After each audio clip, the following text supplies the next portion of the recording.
Hello guys, welcome back to YouTube channel civil technical. इस वीडियो में हम लोग बात करने वाले हैं कि शटरिंग टाइम में चेकलिस्ट क्या क्या होनी चाहिए, including with the steel detailing. जैसा आप यहाँ पे देख सकते हो, ये हमारा जो ब्रिज था, उस ब्रिज की स्लैब कास्टिंग होने वाली है। स्टील वर्क कंप्लीट हो चुका है, इसका शटरिंग चल रहा है। तो शटरिंग विद स्टील डिटेलिंग में इस वीडियो में दोनों चीज़ प्रोवाइड करने वाला हूँ। वीडियो शुरू करने से पहले अगर आप हमारे चैनल पर नए हो तो प्लीज़ चैनल को सब्सक्राइब करो और बेल आइकन को प्रेस करो। सबसे पहले हम लोग यहाँ पे स्टार्ट करते हैं स्टील डिटेलिंग पे कि यहाँ पे कौन कौन सा स्टील हम लोग ने प्रोवाइड किया है, उसकी डाया क्या है और इसकी स्पेसिंग हम लोग कितना दे रहे हैं। तो सबसे पहले ये जो आप सामने देख रहे हो वर्टिकल बार्स, वो वहाँ पे प्रोवाइड किया गया है आपका 28 mm का, और जिसकी सेंटर टू सेंटर स्पेसिंग हमने रखी है 100 mm। 28 डाया का आपका वर्टिकल बार हमने प्रोवाइड किया है और उसकी सेंटर टू सेंटर स्पेसिंग कितनी है 100 mm। फिर हॉन्च हॉन्च बार, जिसको हम लोग कंप्रेशन, जो आपका सॉइल कंप्रेशन जो लगता है, सॉइल जो कंप्रेशन फोर्स लगाता है, तो उसको टैकल करने के लिए हॉन्च प्रोवाइड किया जाता है, आपको पता होगा। तो यहाँ पे जो हम लोग हॉन्च बार प्रोवाइड कर रहे हैं उसकी डाया 28 mm है, और यहाँ पे भी हॉन्च की जो स्पेसिंग यहाँ पे दी गई है वो है 100 mm सेंटर टू सेंटर। उसके बाद अगर हम यहाँ पे बात करें इस ब्रिज का जो हाइट है, तो ब्रिज का हाइट है 7.744 मीटर, ब्रिज हाइट है। और हम लोग को यहाँ पे जो स्लैब थिकनेस जो प्रोवाइड करना है वो 600 mm यहाँ पे प्रोवाइड करना है। ओके, अब हम लोग यहाँ पे बात करते हैं कि यहाँ पे मेन बार और डिस्ट्रीब्यूशन बार यहाँ पे कैसे प्रोवाइड किया गया है, और उसकी सेंटर टू सेंटर स्पेसिंग यहाँ पे कितना है। सामने आप देख रहे हो, जो शॉर्टेस्ट स्पैन में है वो आपका मेन बार है, और लॉन्गर स्पैन में क्या होता है आपका डिस्ट्रीब्यूशन बार होता है। तो मेन बार होगा यहाँ पे हम लोग ने प्रोवाइड किया सेम 28 mm का है, और उसकी सेंटर टू सेंटर स्पेसिंग जो है वो 100 mm की है। डिस्ट्रीब्यूशन बार हम लोग पहले भी पढ़ा है कि मेन बार और डिस्ट्रीब्यूशन बार में क्या है कि स्पैन का फ़र्क होता है, और डिस्ट्रीब्यूशन बार हमेशा मेन बार से हम लोग कम देते हैं, या फिर आप ये बोलो कि डिस्ट्रीब्यूशन बार से जो डाया होगा वो मेन बार का हमेशा ज़्यादा होगा। तो मेन बार 28 है यहाँ पे, तो डिस्ट्रीब्यूशन बार जो हम लोग ने यहाँ पे प्रोवाइड किया है वो 12 mm का प्रोवाइड किया गया है। सेम इसका भी सेंटर टू सेंटर स्पेसिंग यहाँ पे कितना रखा गया है, 100 mm रखा गया है। ठीक है, और ये जो स्पैन है, इस स्पैन के बारे में अगर बात करूं तो इसकी लेंथ है आपकी 24 मीटर और इसकी ब्रेथ है आपकी 10 मीटर।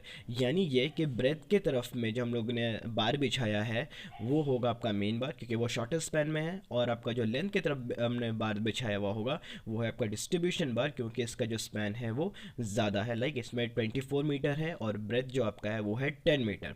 ओके, जैसे मैंने यहाँ पे स्लैब थिकनेस के बारे में बताया कि यहाँ पे इसका स्लैब थिकनेस कितना है, 600 mm है। ओके, अब यहाँ पे बात करते हैं जो हमने यहाँ पे लिंक प्रोवाइड किया है। तो यहाँ पे लिंक जो हमने प्रोवाइड किया है उस बार की डाया यहाँ पे 8 mm हमने प्रोवाइड की है, जिसका टू सेंटर स्पेसिंग क्या है 200 mm है। और अगर कवर ब्लॉक्स के बारे में बात करें, ठीक है, तो कवर ब्लॉक जैसा आप नीचे देख सकते हो, यहाँ कॉर्नर में प्रोवाइड किया गया, अभी नीचे में हम लोग प्रोवाइड करेंगे। तो कवर ब्लॉक यहाँ पे प्रोवाइड करना है 50 mm का। ओके, ये जो सामने आप देख रहे हो इसको बोलते हैं क्रिप्स। इसको इसलिए करते हैं कि ड्यूरिंग द शटरिंग टाइम आपका जो स्लैब है वो नीचे कोलैप्स नहीं कर जाए, क्योंकि यहाँ पे आपको क्रिप्स यूज़ करना है। आप क्या बोलते हैं हम लोग, और जगह पे आप देखोगे कि हम लोग वुड को यूज़ करते हैं, या लकड़ी का खंभा जो होता है उसको हम लोग यूज़ करते हैं। लेकिन यहाँ पे क्योंकि बहुत ज़्यादा M³ की कास्टिंग होने वाली है, लोड बहुत ज़्यादा होगा, तो कोलैप्स नहीं करे during the time of casting, वहाँ पे हम लोग ने यहाँ पे क्रिप्स प्रोवाइड किया है। मैं क्रिप्स पे भी एक अलग से वीडियो बना रहा हूँ, जब इसकी डी शटरिंग हो रही होगी तो क्रिप्स को कैसे हटा रहे हैं, क्रिप्स का क्या फंक्शन है, सारी चीज़ें मैं इसमें डिटेल में आपको बताऊंगा। लाइक यहाँ पे जब कास्टिंग हुई तो कास्टिंग में हम लोग यहाँ पे मिक्स डिज़ाइन करने वाले हैं जो रहेगा M35।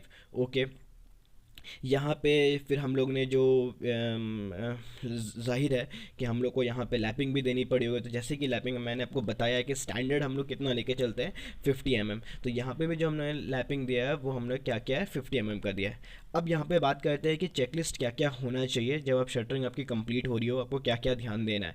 तो आपको सबसे पहले ये ध्यान देना है कि लैपिंग आपका ठीक से हुआ है कि नहीं, सेंटर टू सेंटर स्पेसिंग आपका सही है, यानी ये जो क्रिप्स हमने सामने प्रोवाइड किया गया है वो क्रिप्स अपनी जगह पे है, यानी क्योंकि अगर क्रिप्स फेल होता है तो एक तो होगा कि आपका वहाँ पे ब्लीडिंग होगा, सेलेरी नीचे आ जाएगी, दूसरा वो जो स्लैब है वो पूरा का पूरा क्लैप्स कर सकता है। इसलिए ये क्रिप्स पे ध्यान देना बहुत ज़रूरी है कि वो सही से है या नहीं, वो जो मटेरियल आप यूज़ कर रहे हैं वो सही है या नहीं है। दूसरी चीज़ ये है कि आप जितने भी सपोर्ट प्रोवाइड करने वाले हो स्लैब के लिए, साइड वॉल, साइड स्लैब्स के लिए, स्लैब के साइड में जो आप प्रोवाइड करते हो, ठीक है, और उसके हेड मतलब जिसको आप पैरापेट वॉल बोलते हैं, उसके नीचे जितना भी आपका शटरिंग आपने प्रोवाइड किया, आपको याद से ध्यान से वहाँ पे देखना है कि वो सपोर्ट सही है। यानी एक्सपेंशन जॉइंट जहाँ पे आप थर्मोकॉल जो जॉइंट हो रहा है, जहाँ पे स्पेसिंग, जैसे यहाँ पे जो एक्सपेंशन जॉइंट है, दो ब्रिज कनेक्ट हो रहा है, वो 10 mm है, तो मतलब 10 mm हो गया कि आपने थर्मोकॉल वहाँ पे लगाया, तो वो थर्मोकॉल सही से लगा है कि नहीं, उसमें लीकेज तो नहीं है। और शटरिंग में हमेशा जो लकड़ी का शटरिंग, या तो हम लोग प्लेट यूज़ करने वाले, उसमें भी क्या होता है, बहुत सारे रीज़न है जिसमें गैप्स रह जाते हैं, तो उस गैप को फिल करने के लिए बेस्ट है कि आप वहाँ पे थर्मोकॉल प्रोवाइड करो। तो सारे गैप्स को आपको चेक करना है कि उसमें कोई लीकेज तो नहीं है, ऐसा ना हो कि during the time of casting आपका जो सिलेरी है वो बहकर नीचे आ जाए। ये सारी चीज़ें आपको ध्यान देनी है। बार डिटेलिंग पे आपको ध्यान देना है कि आपने लिंक सही से प्रोवाइड किया है कि नहीं, सेंटर सेंटर स्पेसिंग परफेक्ट है यानी, जो आपका जो डाया था वो डाया सही गया है कि नहीं, हुक आपने सही से लगाया है कि नहीं, ये सारी चीज़ें आपको शटरिंग के टाइम में ध्यान दें। जैसे कि यहाँ जो आप देख रहे हो, जो एंगल है मुड़ा हुआ, उसको हम लोग हॉन्च बोलते हैं, और जो लेटरल फोर्स, जो कंप्रेसिव फोर्स जो सॉइल की तरफ से लगता है, सॉइल क्या करता है, दबाना चाहता है। एक इस लेफ्ट साइड से भी सॉइल जब इसके ऊपर आएगा तो वो भी उसको ठेलना चाहेगा, और उधर से भी सॉइल इसको क्या करेगा, दबाना चाहेगा, कि बस उसको दबा देना है ब्रिज को।